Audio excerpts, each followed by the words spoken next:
morning and welcome to this Monday edition of the Uninformed Fan. It's a somber day for Bears fans, but there's plenty to rejoice about. You could be a Texans or Bills fans. Jeffrey, how are we doing this morning on this fabulous Monday? I think the future is bright for all three of these teams, so I don't think there's any need to trash any other fan bases. Oh, I'm trashing some fan bases. I'm not trashing the fan base. I'm going to trash the team. I can't wait to get into that. But first of all, let's start off with the Buffalo Bills. Breaking news this morning. Sean McDermott is out as the Bills head coach. Jeffrey kind of preluded to this a little bit. Over the years, he didn't feel that Sean McDermott was a very good coach, even though he's taken them to the playoffs numerous times. And I think that we could agree that this year was a roster that just was going to depend on Josh Allen being Superman the entire time. And unfortunately, Josh Allen was not Superman the entire time, and therefore Sean McDermott is gone. Jeff, special thoughts coming out of Buffalo. Sean McDermott, gone. Yeah, I mean, I've been asking for this for a little while now. But it's good to see it finally come to fruition. I don't think Sean McDermott is a bad coach, so let me preface it with that. I just think that he mismanaged a lot of late game, in-game situations at the very end, and I just felt like he wasn't a guy who was, at the end of the day, pushing them over the edge. He wasn't a plus. He wasn't a minus.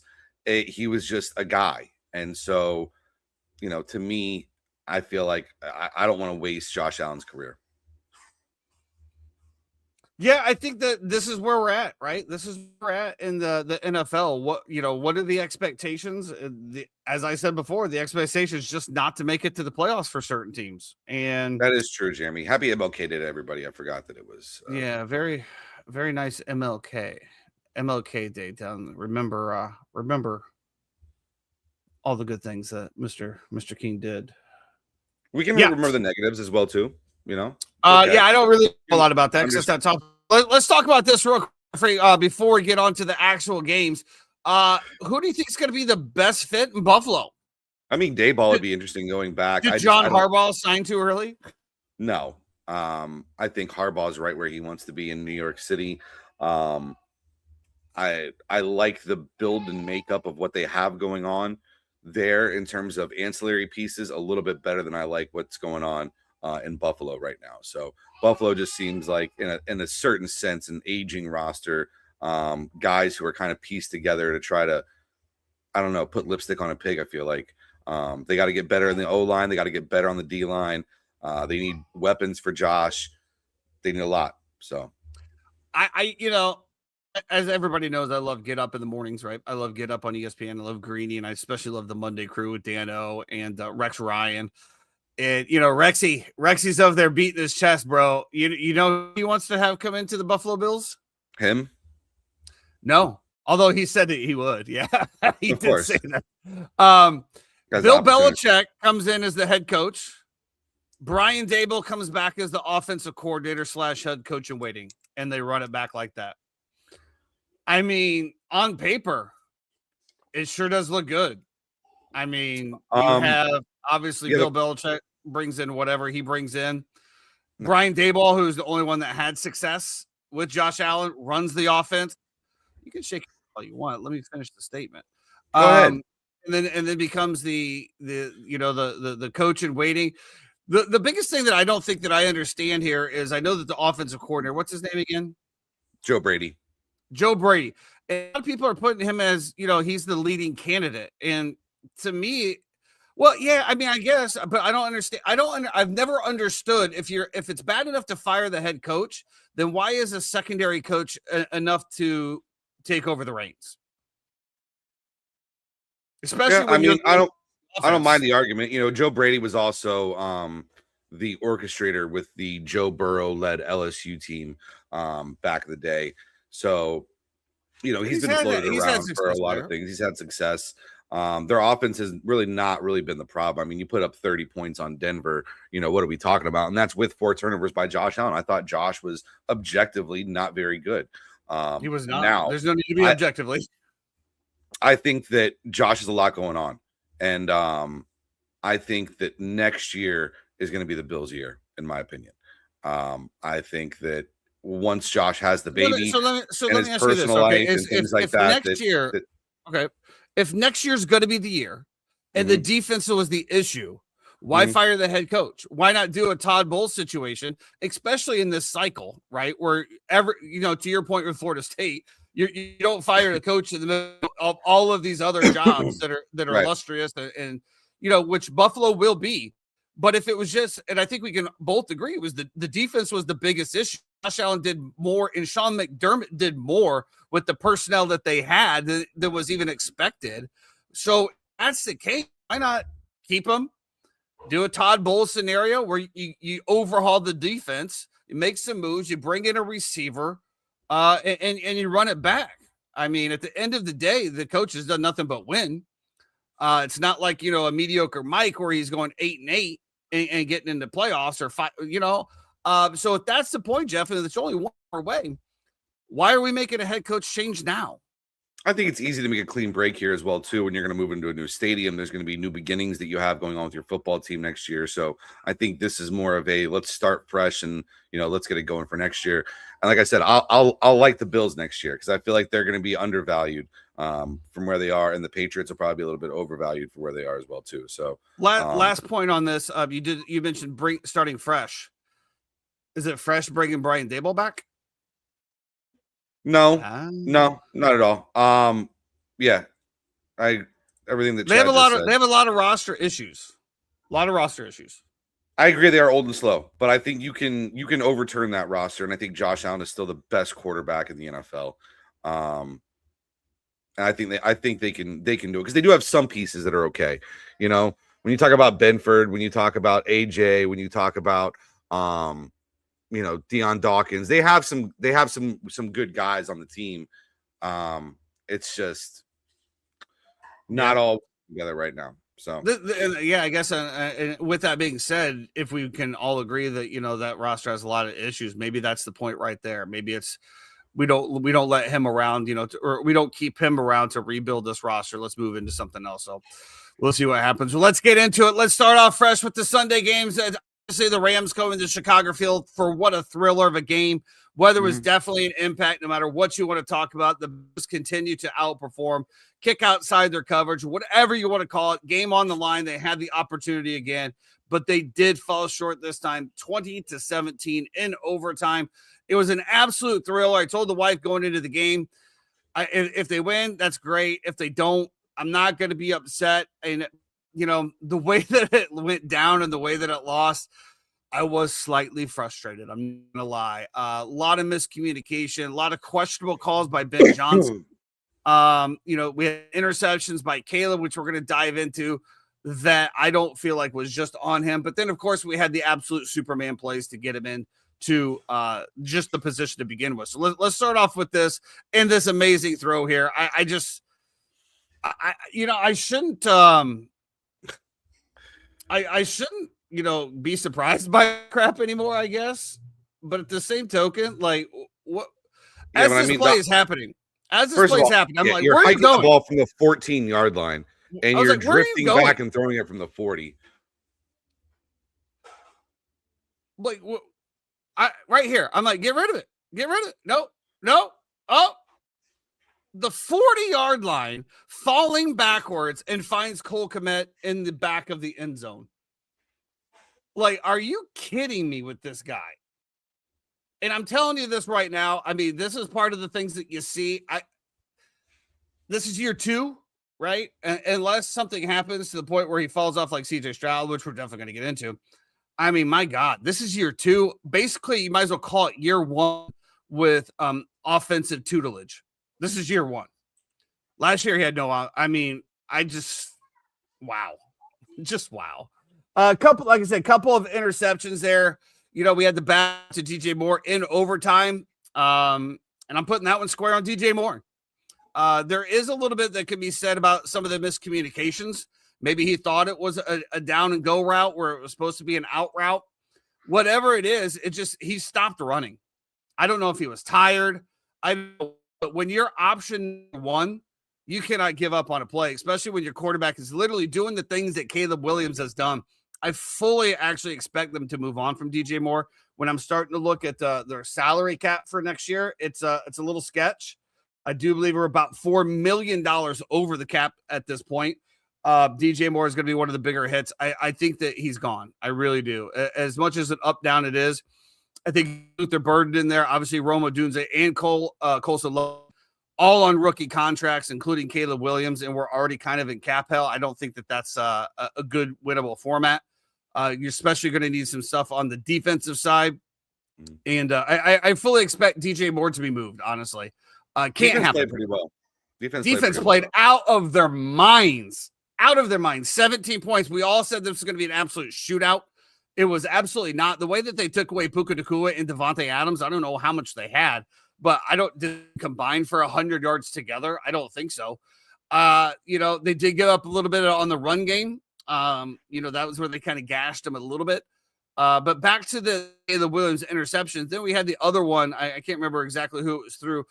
Luther Burden is supposed to be going to a down and out route to hold that defender down. Instead, he streaks up and puts the defender right into Caleb Williams to where he gets that pick as well. Both of those picks, in my opinion, are on the receivers on that one.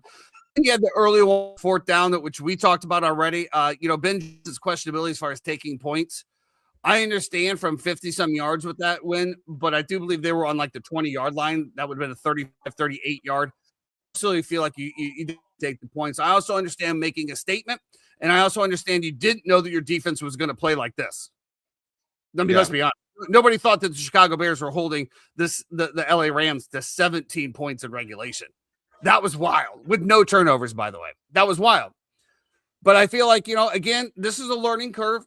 Caleb said it at the end. I loved his end of the game press conference where he talks about, you want to put the blame, but, this is the first time here that we've got a lot to learn from this, and I can't wait to get back to it next year. I mean, the sky's the limit for Chicago, guys. I said it numerous times. I'll say it again.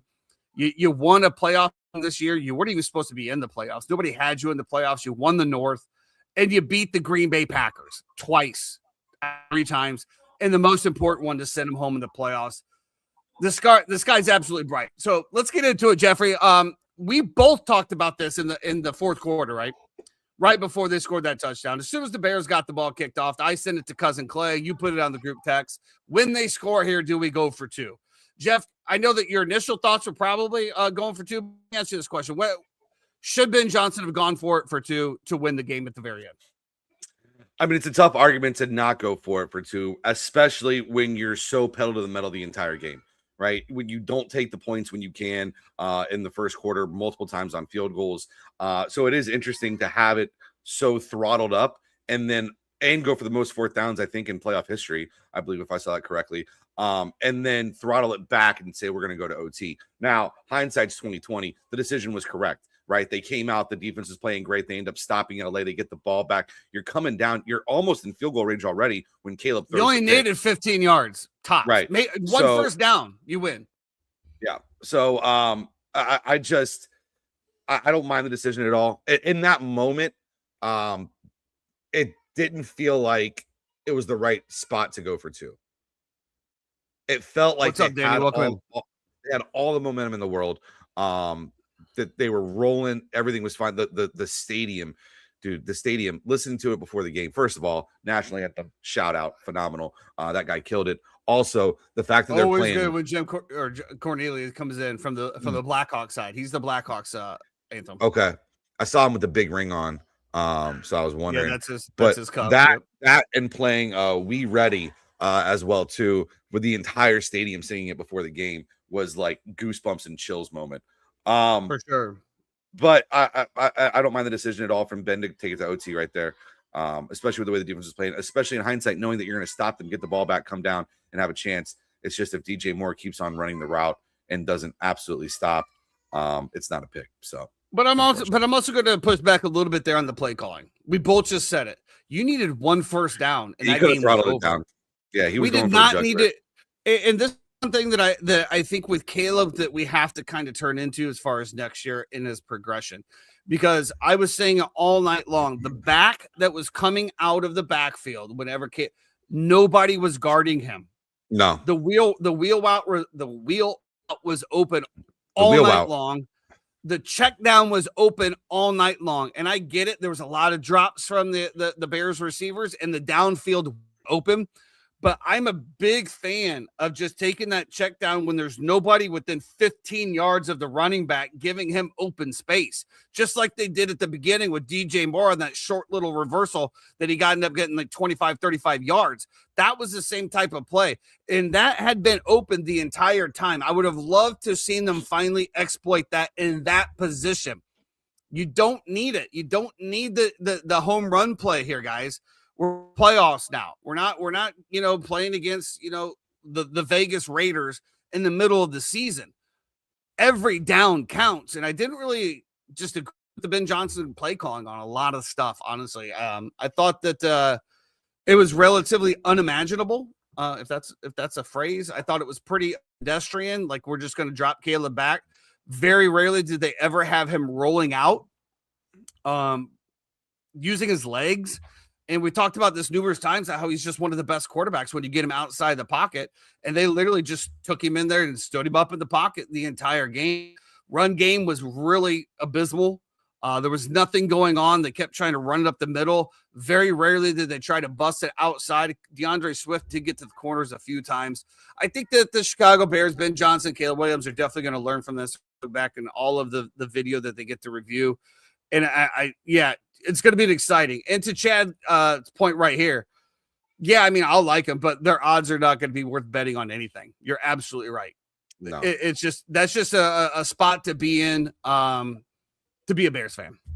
Well, especially with, we know that sustainability in terms of winning close games like that is not really something that correlates year over year. We've seen regression back to the mean many, many times with teams that win games like that. So is that sustainable? No, absolutely not. So absolutely not. Absolutely not. It'd be very interesting to see. I've been talking about Max Crosby forever, right? Did Max Crosby tweeted out, "Oh my God," on Twitter. You should see everything in there. That's your QB1 next year. This is your, and that's honestly what they need. And to Chad's point, if for somehow maybe you put a DJ Moore and 2 first rounders for Max Crosby to the Vegas Raiders for next year, and that's a deal I would absolutely make, 100%. I think if you could get an edge rusher like him, the future is going to be bright. But let's talk about the other side of the ball. The LA Rams do. Go ahead.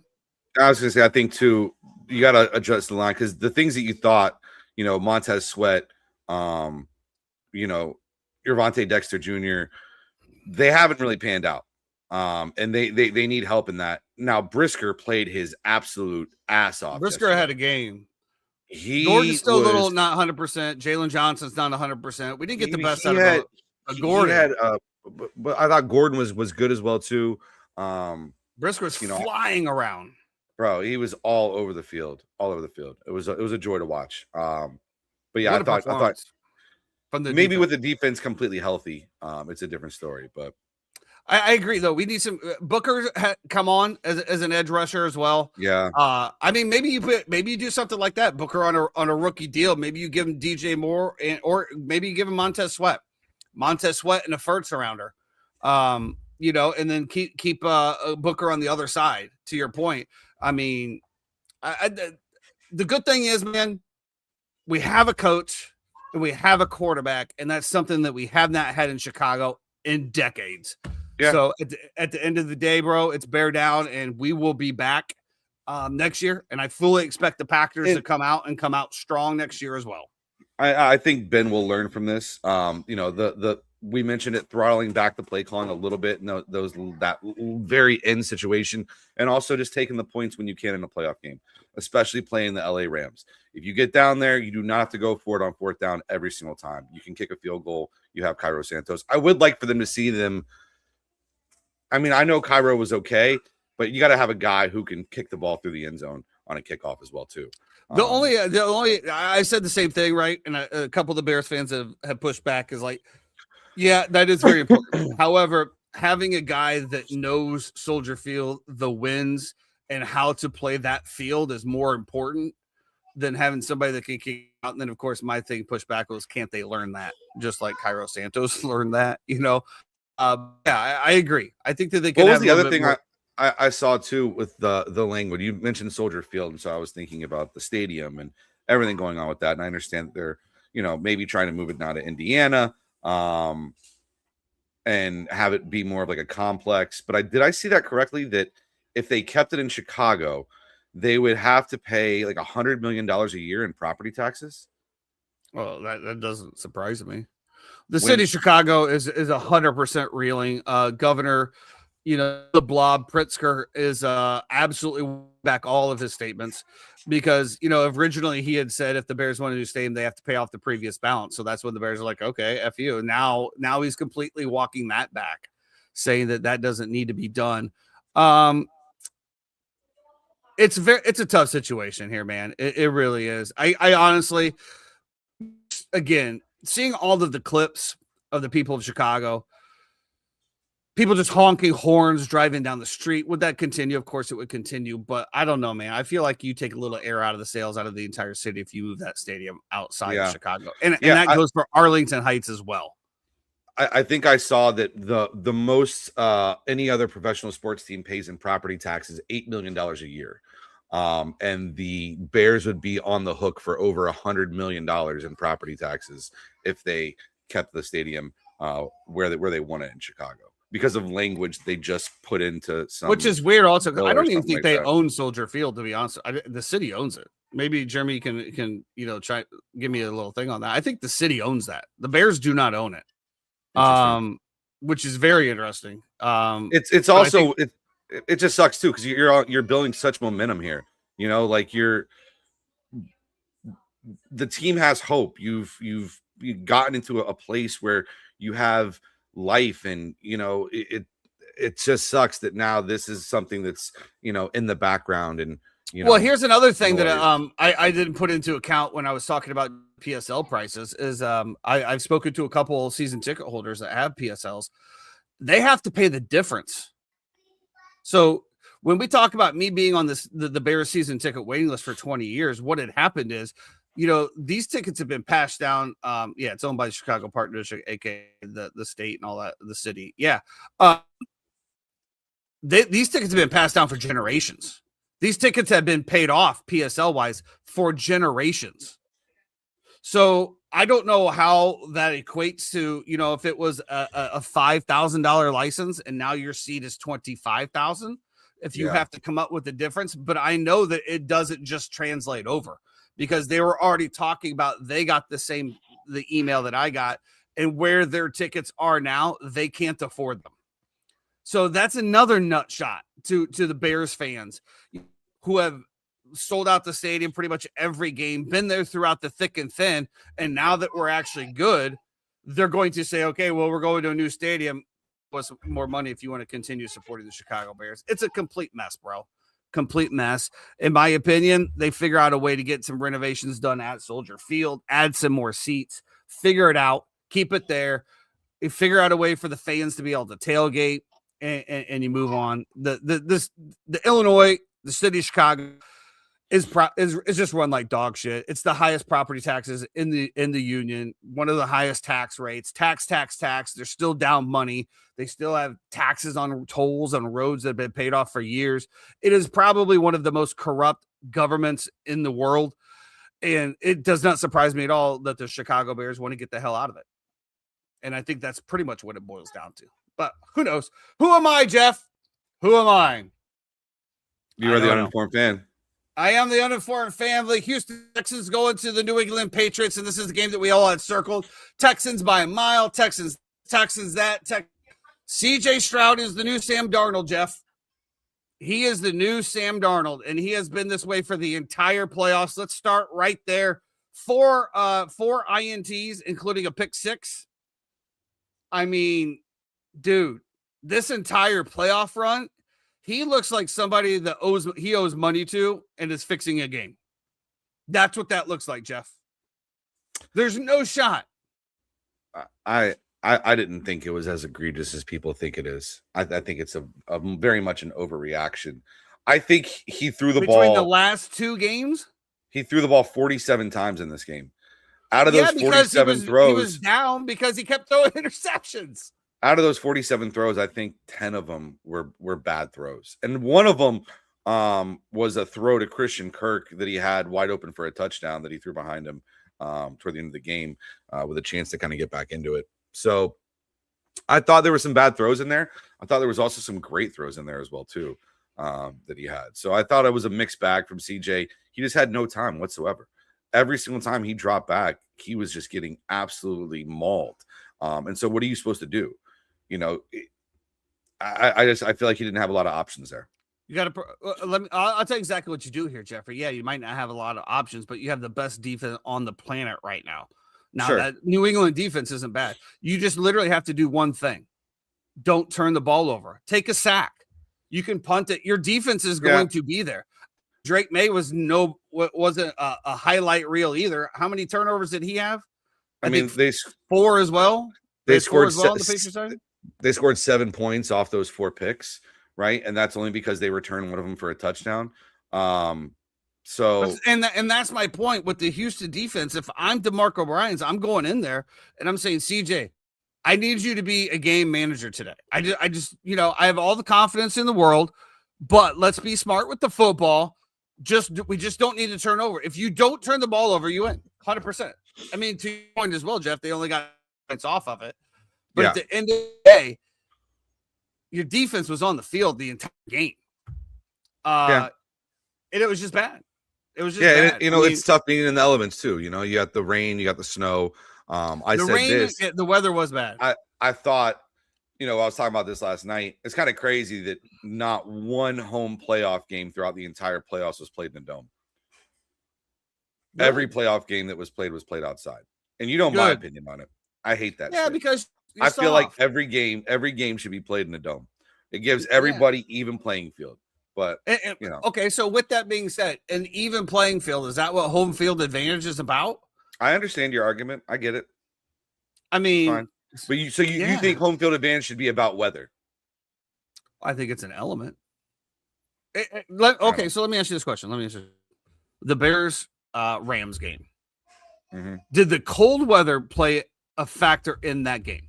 1,000%. 1,000%. So if that gives you a better odds of winning the football game, why I want to take that away? Do you think that it played in the Bears' favor? I think so, yes. Okay. The Rams, when they were practicing, were in 70-something degree weather before they came up. The Bears were outside practicing during this. They had him practicing earlier in the week with no heaters. I 100%. They didn't execute any better. I mean, the Rams didn't execute great, but it's not like the Bears executed better playing outside. But this is what I'm trying to say, though. We took a high-flying Rams offense that we expected, that some people were saying are going to put up 50 on the Bears. And you were one of those. Down to 17. You were one of those some people. 100%. If you would have told me that the Bears defense gave up 7 points, I would have slapped you in your face, said that you're out of control. I just don't see why. Let's get back to this one, though. Kayshon Boutte. What a catch. What a catch, bro. I mean, let's see if we got the clip here. I mean, I honestly still thought the Texans were coming back from this, to be perfectly honest with you, until this play. Once this one hit, I'm like, oh no, I'm cooked. Of course, I had all of the what's this? I don't know what that does. Let's just do this. I had all of the bets, everything. Why does it do that, dude? Like, what? Like, nobody wants to see your grayed out screen. Obviously, I was very heavily invested in the Texans. I really thought they were coming back until this. I mean, look at this catch. Elements, like we said, secures it, the whole 9 yards. Hell of a catch. Beautiful. Defense, too, man. I mean, you can guard against that. Just great Stingley, defense. It's funny. They only targeted Stingley once the entire game until that last possession right there. They hit him twice. He got a PI, and then that catch by Boutte on the outside. On one of the best corners in all of football. So really interesting. Absolute monster catch there. And shout out to Drake May. I will say this, that Patriots defense is playing possessed and they are playing very good. To your point, CJ Stroud under pressure the whole time, didn't have a little while to go. Obviously missing Nico Collins. Dalton Schultz. Dalton Schultz goes out early as well. Again, you take away all of his blankets, but again, I'm just going to say it over and over again. as a quarterback, you just can't do one thing. You just cannot turn the ball over, and especially with the defense like that, you just can't turn the ball over. And their defense bailed them out what you just said.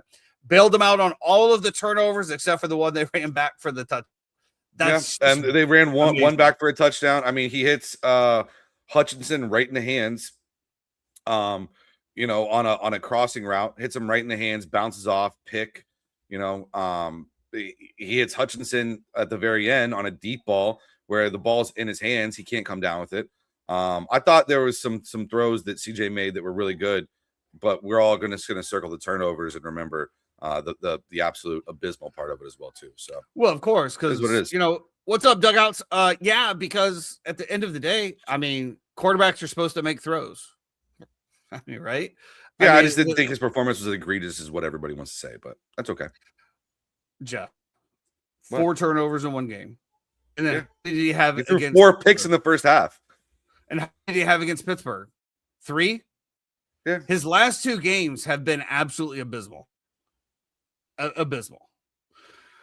John Allen goes into Denver, almost pulls off the upset, 30-33. The Broncos do pull it off. And the only thing that we're going to be talking about in this one, Jeffrey, is what?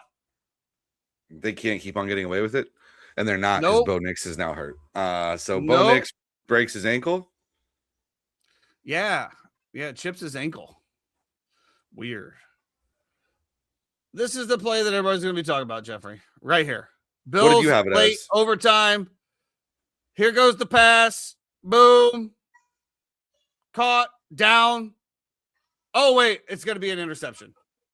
Yeah, I was at TJ's watching this, actually, with him and Ian. And I thought this is absolutely egregious. I thought it was a catch. I still think it's a catch. 100% a catch. I don't understand how it's not a catch. He's down there, and then the ball gets ripped out of his hands. But the fact that he has possession, I feel like he has possession, and he's down by contact should be the end of the play. Correct. But here we are, dude. And that honestly, that was a ball game right there. Yeah. That's called a catch. They're already in field goal range. Game's over. Well, and then, you have the Devontae Adams from last night, right? That they ruled that is a catch as well. Which that was a catch. I don't understand.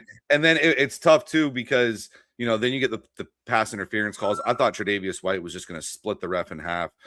Good on him for just throwing his helmet and taking the 15-yard penalty and walking off. But it's tough because it's like Bo Nix just throws the ball straight up in the air, and Tre'Davious White, what's he supposed to do? I mean, it's tough. Tough. Yeah.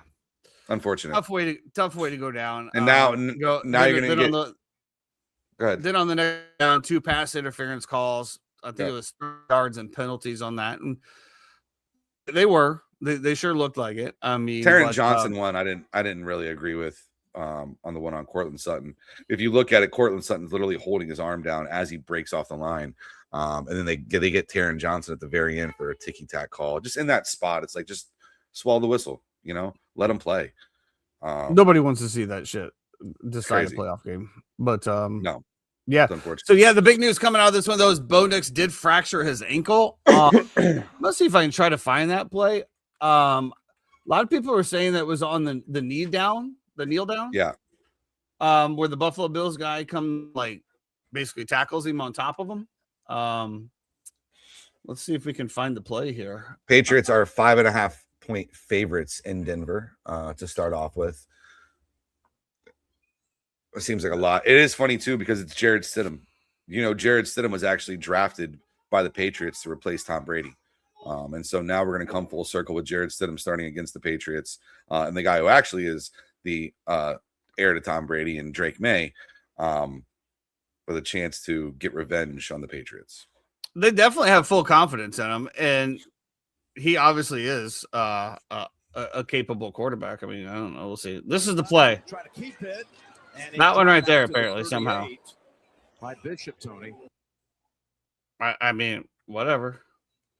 I didn't understand it. Whether it was adrenaline, was whatever, but he still walked off the field fine, kind of limping, did all of his interviews, everything's fine, and then Sean Payton gets to the podium. Is like, yeah, by the way, he's out. Yeah, I agree, Chad. I think the 5.5 is just too much, especially for a home playoff game in Denver. Seems pretty disrespectful. Much like the line tonight, it seems very disrespectful. Does definitely seem disrespectful. Yeah, I mean, everybody pretty much has written off the Broncos. I mean, what a way to come in, though, right? I mean, you come in the AFC Championship game. If you win, you get to go to the Super Bowl. Still 5.5 down here. Yeah, I think I'm going to go with that as well, boys. I think we might do a little two unit there and a little sprinkle. See what we have going on. The account's getting low, Jeffrey. We've hit a bad run. I haven't had my debit card all week, so I haven't been able to bet. What's up, Warren? Welcome back. Yeah, so we talked about a little bit about Sean McDermott. Obviously, Josh Allen takes the grunt of this. I definitely agree with feel you, like Chad.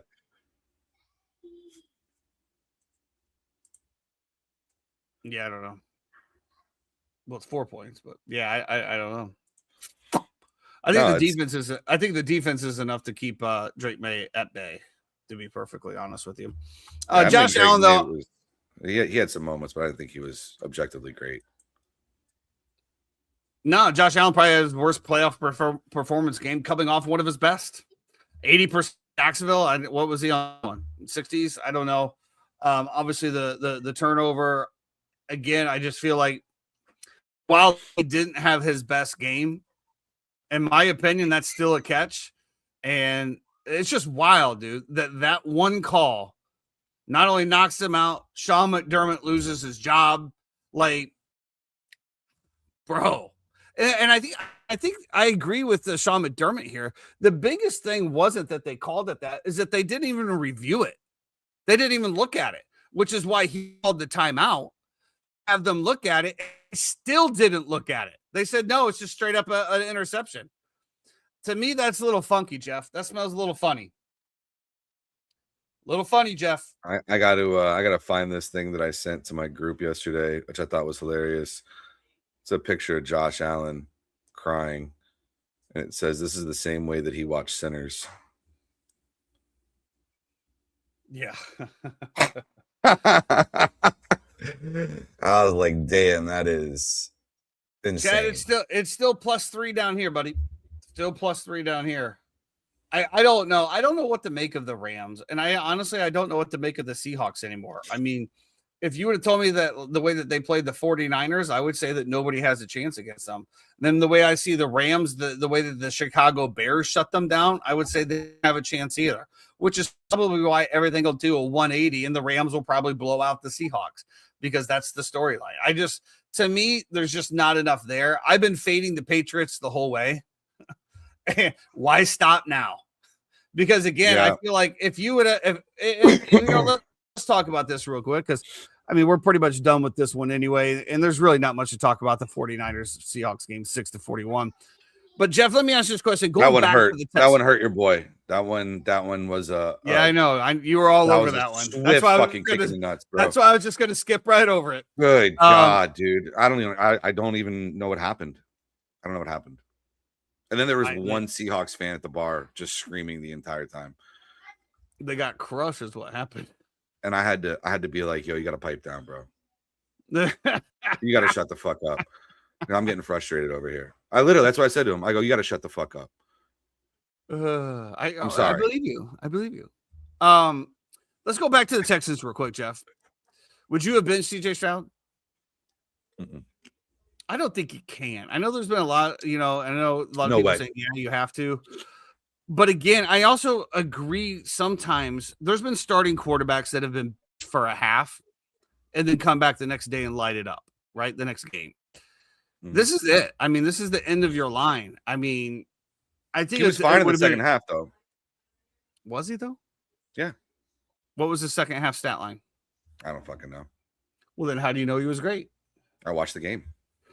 Oh, I watched every play. You, Jeffrey. Let's look it up. Second half. Yeah, I mean, the fact that Sam Darnold only had to throw the ball 17 times in this game, they just ran the ball down their throat. They got to figure out that electrical plant. They got agents now reaching out and like trying to figure out what's going on. It's crazy. Absolutely insane. It is. Can I just get the stats, dude? Like, geez, I don't need You don't want to sign up for a service? I mean, I gotta watch a 15-minute ad. Like, I mean, like, what do we? That's awesome. You know, when I want to show one of these clips, I have to watch a 45-second ad. Like, can I just get the second half stats? Anyway, whatever. It is what it is. Yeah, 49ers get absolutely blown out, Jeff. I don't know, dude.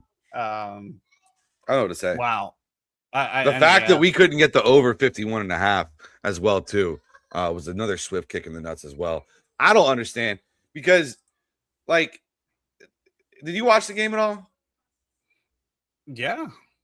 I watched like every I watched the first half and then I was like, this ain't it. Yeah. And like San Fran doesn't score in the second half. They put in Mac Jones. I thought when Mac came in, I was like, Mac attack, let's go, baby. I know there's no brakes on the rape train here. He's about to just punch this one in. And they pulled Purdy in the second half. They pulled him in the fourth quarter. Oh, the game was over. It was 41-6. Yeah. There was 3 minutes left. As a 49ers +7 ticket holder, convinced by my buddies, I was at halftime. I'm like, nah, nah. That shit sucks, bro. And I also though did Jeff. I also took the Bills live. And I almost put it out into the universe on the group chat. It was like, did everybody follow the plan? Because I thought they were. I'm like, nah, I'm gonna hold off on that. Yeah, it was a half unit plus 225, and I thought for sure I had a bad day. Bad day. Bills to win, loss. Niners. I sprinkled the Niners money line as well, plus 750. Texans to win. I'm not gonna lie. I took the Niners at halftime on the money line. I was like, oh, they're coming back in the second half. Shanahan was not happy about a lot of things in that game as well. Tough. Well, let's get into it, Jeff. It is college football championship Monday today. The Indiana Hoosiers hosting the Miami Hurricanes in the Miami Hurricane Stadium. It has the spread. Let's look at the spread here. Can we talk about how dumb college football is? Oh yeah, we can absolutely. This has dropped to 7.5. So we have a full point movement here. Full point movement. I still love the Indiana Hoosiers. I don't know if they covered the spread or not. That to me is pretty much a coin flip. I think what it's going to do is it's going to test the heart of the Miami Hurricanes if the Indiana Hoosiers get out early. If they keep fighting, they might cover it. If they don't and fold up like Alabama, it could be another runaway. And I think I don't think there's any difference. It's either a 2-point or a 3-point game, or it's like a 20-point game. And I don't think there's any in between. Yeah, I mean, I think Miami just has dogs. I think they have dudes who they're playing at home for a national championship. I think they're going to come out ready to go. And they're going to need to. So is it going to be X's and O's, or is it Jimmy's and Joe's? Because Miami's got the Jimmys and the Joes. I just don't know how much I'm going to trust Mario here in a late game situation to do the right thing. But I'll definitely be rooting for the happiness of all my friends who are Miami fans for sure. You know? Yep. Not I have rooting no dog for in Miami, it. but I'm rooting for the happiness of my friends. Yeah. I don't have any of my Miami friends, so therefore I don't care. Go Hoosiers. I got a ton of Miami friends, so go Hoosiers. I just think it's just a Cinderella story, man. I mean, it could be one of the greatest turnarounds in all sports history. You don't think Miami's a Cinderella story? Might never be a Cinderella story. A convict story, maybe. A reform story. 25 years? They haven't won a national championship. Has Indiana ever sniffed a national championship? No. Facebook wasn't even a thing the last time the Hurricanes won a championship. Well, I mean, I can't help. There was no such thing as social media, you know? It's crazy. I do. I don't know. What do you have planned for MLK Day? Well, I mean, I was thinking about this more. Actually, I'm not yet. I don't have anything planned, Jeff. Just hanging out the house. I might go for a run. Oh, okay. Yeah, I think I need to get back into something, dude. I'm just pissing away my health. I need to start getting moving. So I think I might go for a little bit of a run, get back to running, get some stamina so I can stop being a mouth breather. When you bend over to tie your shoes and you start getting out of breath, you realize that there might be an issue. That's wild. It's true, though.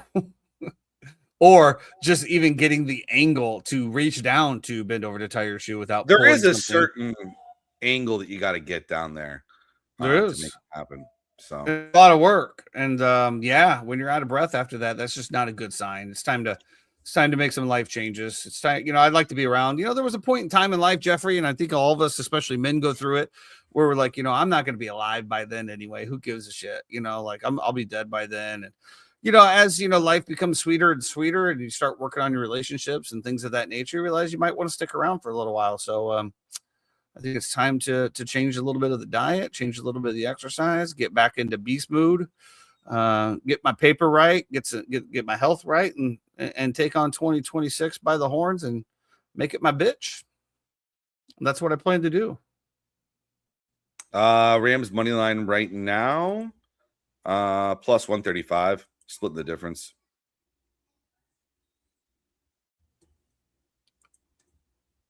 Over total is 47.5.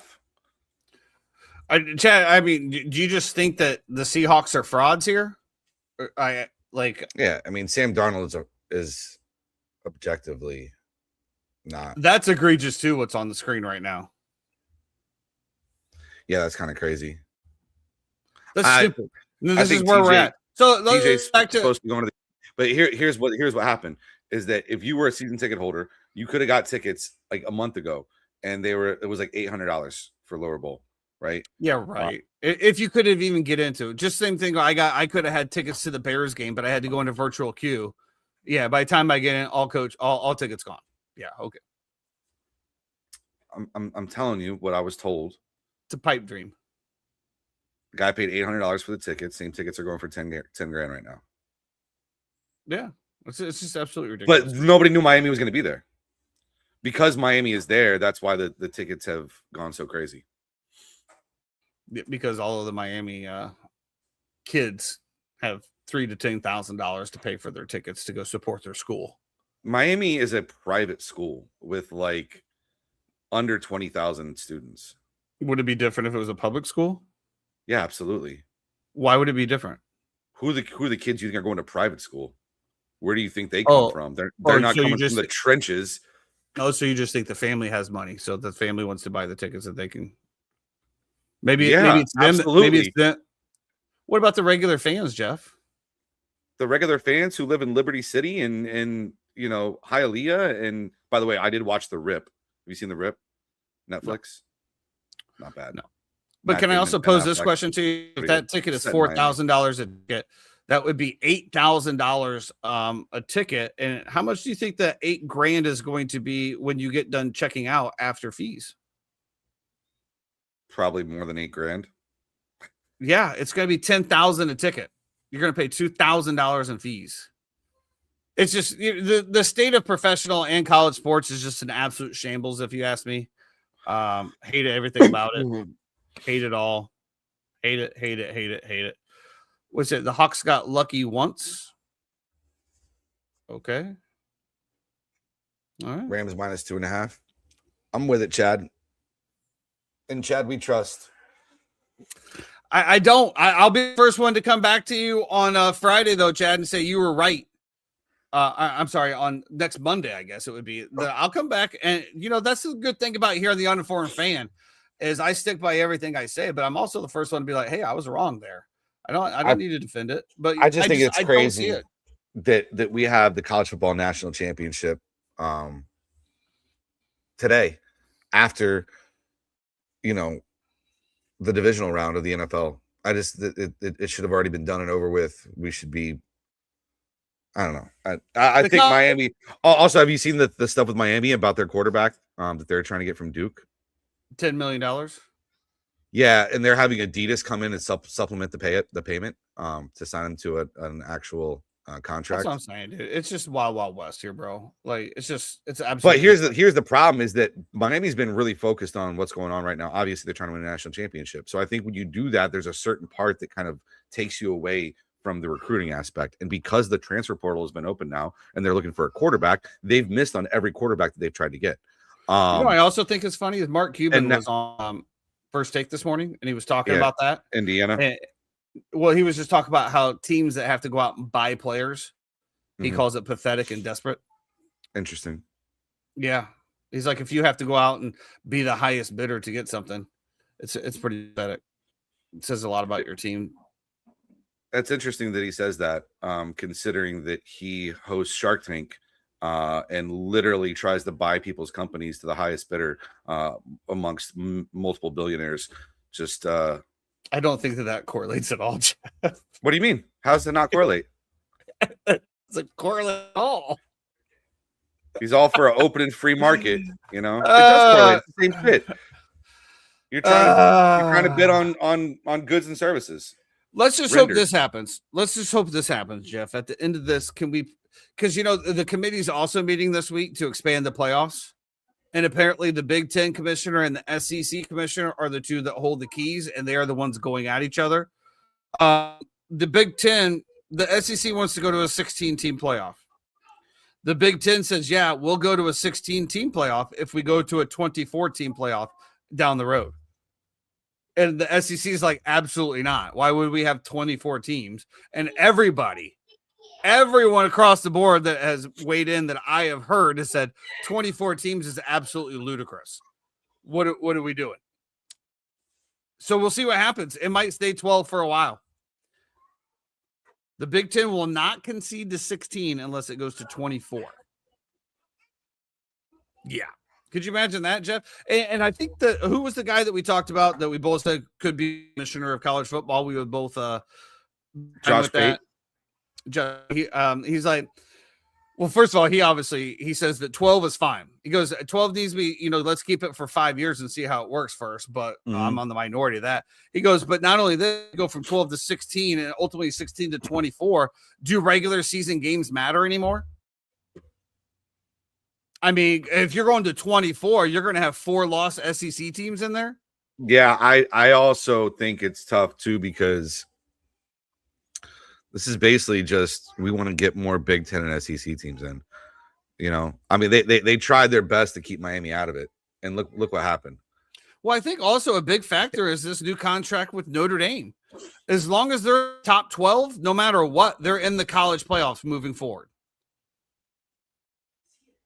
So, yeah. So, I mean, if they're ranked 12th and all the other 1 through 10, right, they're kicking the number 10 team out to get to have Notre Dame come in with their automatic bid.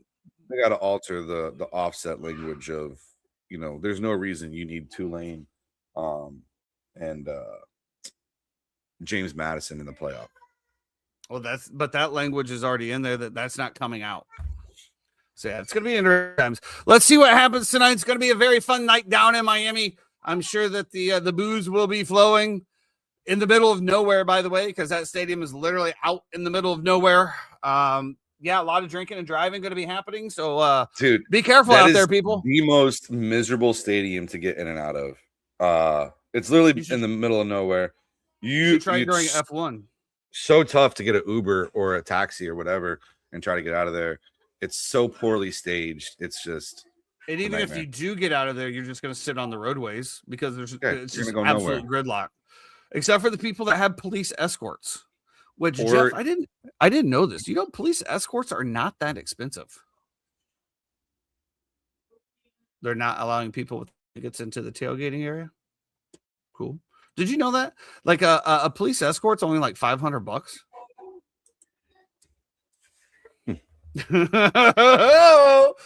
I'm at your boy. I remember I went to Jay-Z Justin Timberlake concert there, and they fucking Rihanna and Lil Wayne both helicoptered in. Yeah, well, I mean, that's what they do. The F1, the owner, the big boys, they all fly in, Yeah, they helicopter. or they have police escorts. Yeah, yeah, dude. Look, Got it's to Miami-Dade, get back to Brickell as soon as possible. Miami-Dade County, $74 an hour for the police escort. Traffic escorts usually require 2 hour, 2 deputy minimum. So you figure $150 per hour, 2 hours, $300. Pretty good deal.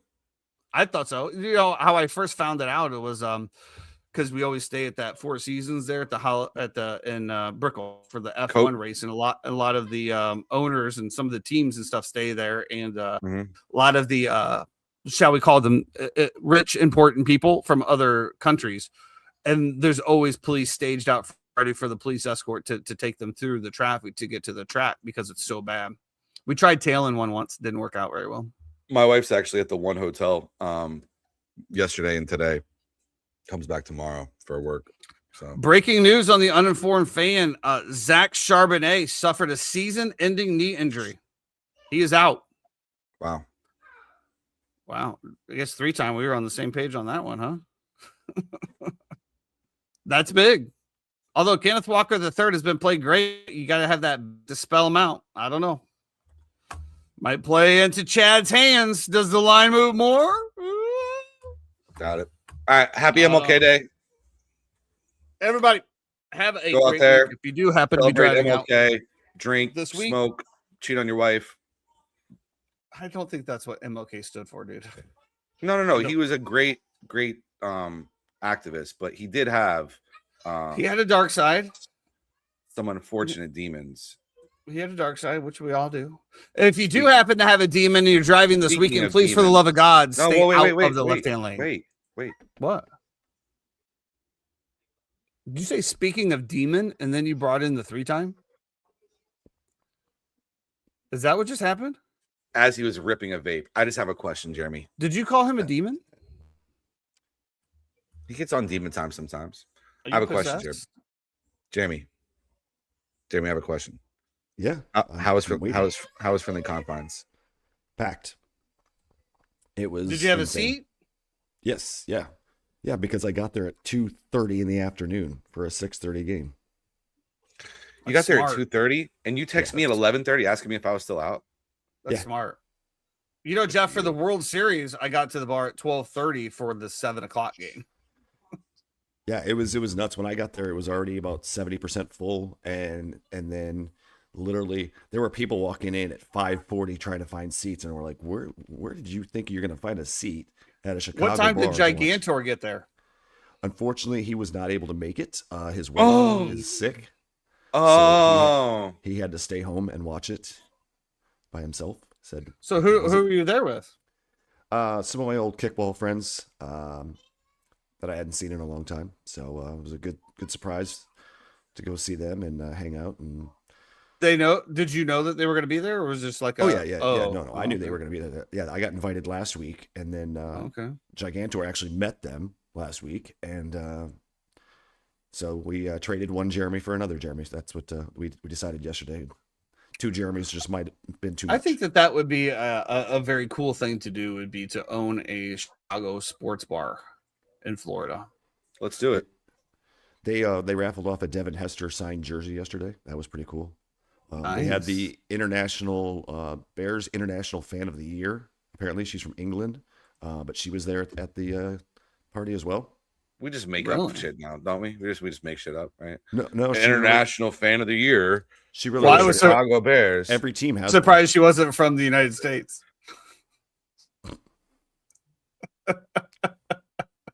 Yeah, I think it'd be a good deal to own a Chicago sports bar here down in Florida. I mean, one thing I did feel bad about, you guys know this because we're all in the industry, you know, everyone camped. So, I mean, those servers were working very hard, and I saw what some of the people at my table were putting down for tips, and I'm like, that's just, man, you guys they've been taking care of you all damn day, and that's what you're giving them. I'm like, that was pretty bad. Even if you're given 20% at the point, it's still not enough. It's not enough. No. If you've been there for Yeah, 7 hours. I mean, I usually pay my tab in tip based off hourly Yes. that I'm there for. I mean, my tab was 90 something dollars, and I tipped $60. Man of the people. I can't wait. Jeff, when are we going out for our first tab? I don't owe you anything. You owe me 2 bar tabs, and I owe you $20. We'll call it a wash. How about this? I'll tell you, I'll take one of the bar tabs off. You take care of me and the wife for the caviar dinner. Wow. How? Based on the pricing of the final tab, maybe we'll knock off both bar tabs. No. All right. Why don't you All just I know come is- in? All I know is I'm Just come coming in. into Kitty's one time, and I'm going to rack that shit up. There's going to be like 45 high noons on there. You can't even drink that much. There'll be 5 high noons on there, and then you'll disappear without saying goodbye. Irish exit. There's 5 high noons in the first hour, dude. And then All we right. never saw him again. Yeah, well, you guys pissed me off. I got to get the hell out of there. Bucket of pineapple. It was cold last night. Yeah, it was. It's cold all. It's gonna be cold tonight too. It is. I'm not Looking forward to looking working the forward. pool bar tomorrow. Just standing out there in the cold. Where are you watching the game tonight?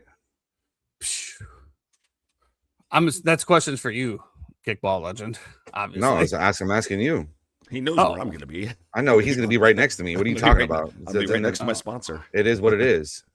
I will Where are you be watching the game? in the comfort of my home with my recliner kicked back. Sounds about right. See, and then you want to complain that I owe you bar tabs. It's crazy. It's just How am I complaining? I'm just saying I do believe all I said was, when are we going to meet up for exchange of said bar tabs? when are you going to leave your house? You hermit. Well, figure it out. Maybe, you know what? Since the Bears are now out of it, maybe I'll come out for the playoffs this weekend. The playoffs are over. No, they're not. We have the conference championships. I am off next Sunday. I'm probably not. Oh, here we go. Now Jeff has to work on a Sunday. Shocker. Whatever. I was off Saturday, Sunday, Monday this weekend. So Oh, I didn't get a text. Could have played some golf. Could have done some things. I mean, hell, I It's made too it through cold out. 18 I wanted to holes. play golf today in honor of MLK Day, but it's brick outside. And if we went right now, we wouldn't even get 18 in. So Why not? because it gets dark. Sun at doesn't go down 5:30. till 6 now. 5:30, 6. 5:30, 6. 5:30. Look it up right now. Okay, so let's do this. It's gonna You say got 5:42. Okay, so I'll give you that. So let's do this. If it says I'll give you 5:30, I'll take 6. Whoever's closest gets the other one in a nutshell. 5:42. What does it say? Hold on. Don't show it yet. Do not show it yet. I'll take 6. You got 5:30. Whoever it's closest to, the loser gets a nut shot. No, I'm not doing that. Come here. Because you're wrong. Shocker. Come What here. is it? 3 times? 555. 555. Come here. Save the nut shot. Don't bring in your children for support here. Hey, No, listen, no. I just Do want you not guys bring to in- wish this young man a happy birthday. He just Happy turned 9. birthday.